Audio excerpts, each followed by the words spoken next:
Mountains, like age-old Sugarloaf Mountain in Rio, never change. But, as befits the world's most exciting sport, Formula One racing is always on the move. As the season starts in Brazil, the teams find themselves back at square one, with a set of new rules designed to eliminate the unpopular ground effects. This is a problem for drivers like defending world champion Keke Rosberg of Williams, McLaren's John Watson, and the reflective Patrick Tambay of Ferrari, as they consider Jean-Marie Valleste's new regulations. After 5 inactive months, Riccardo Patrese and Nelson Piquet are keen to get to the core of the problem, just like Derek Warwick. The problem is, how competitive will I be now that my Formula One car has less than half of its former downforce? Ferrari are in Rio with a flat-bottom version of their 1982 design, as are Williams, while Renault are also looking at problems by building an interim car.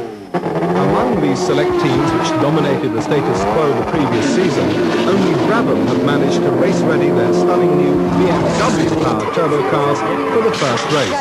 Even so, the first pole position of the new season falls to the old champion, and it's Rosberg first away.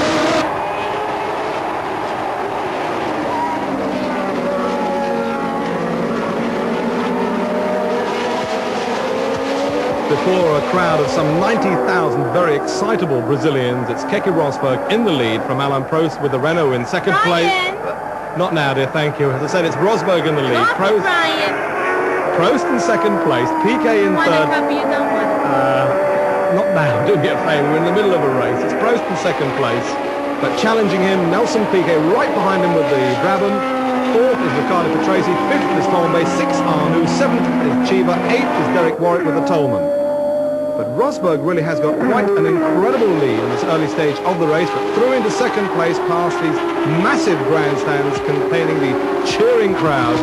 Nelson Piquet with the Parmalat Brabham BMW goes into second place and starts to close on the current world champion Keke Rosberg, taking third place away from Alain Prost there, Riccardo Patrese.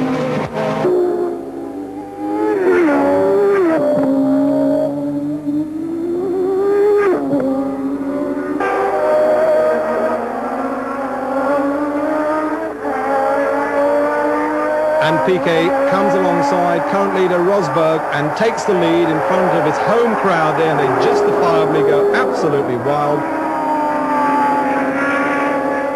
What model is she, Brian? Just a minute, let's see that overtaking manoeuvre again. Piquet there going through into the lead of his home Grand Prix.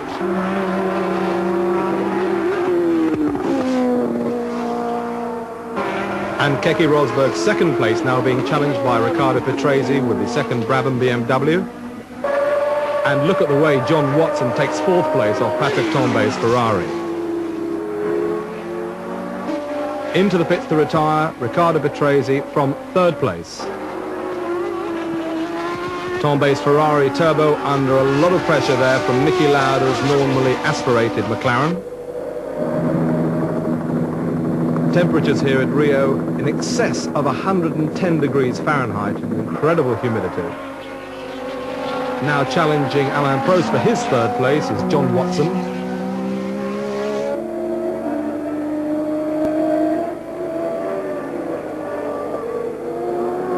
And getting through on the inside, Prost leaving the door wide open.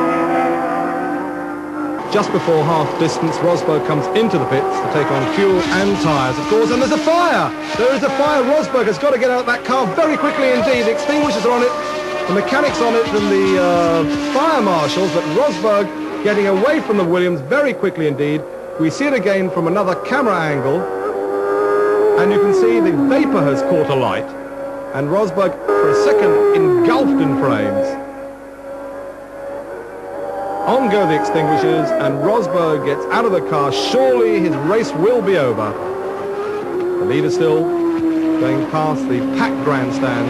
Brazilian Nelson Piquet with the Parmalat Brabham, and they're push starting the Williams. Rosberg is back into the car. That is incredible, and in actual fact I believe it's against the regulations to push start a car, so he may well get himself disqualified for that manoeuvre. The battle for fourth place between Tambay's Ferrari and Niki Lauda's McLaren. Whilst John Watson is out from second place. He climbed from 16th place on the grid after a great drive. Watson is out and Piquet is into the pits. Piquet with a Parmalat Brabham, of course the Brabham team, the men who pioneered the modern day Grand Prix pit stop. Let's see if they can do it. It's going to be done quickly and efficiently. There is a time, 9 seconds, 10 seconds, changing all 4 tyres, putting on fuel. Down go the jacks. And out goes Nelson Piquet, still in the lead of the Brazilian Grand Prix. Piquet extending his lead. And thereafter 40 laps of the 63 laps, Piquet, Prost, Lauda, Tombe, Rosberg and Warwick. But through into second place goes Niki Lauda, past Alain Prost's Renault. And Prost loses out again after Rosberg passes him. Incredible drive after that near disastrous pit stop. Whilst Lafitte and Sura challenge for Prost, now fairly lowly, 5th place. Through goes Lafitte and Sura challenging there on the inside. And now Rosberg coming up to second place, taking Niki Lauda.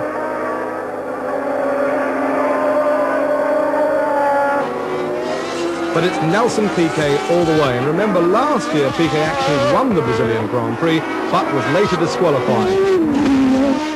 Into the last lap he goes, lapping Alain Prost in the process. And you can hear the Brazilian crowds getting ready. There's the checkered flag.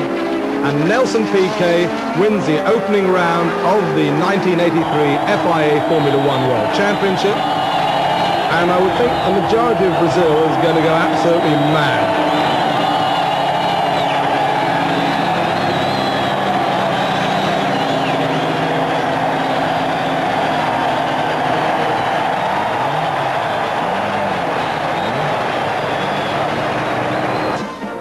Speaking of things Brazilian, Brian, your coffee is now cold.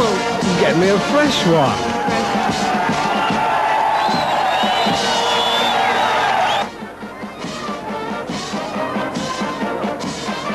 See how fresh Nelson looks on the rostrum?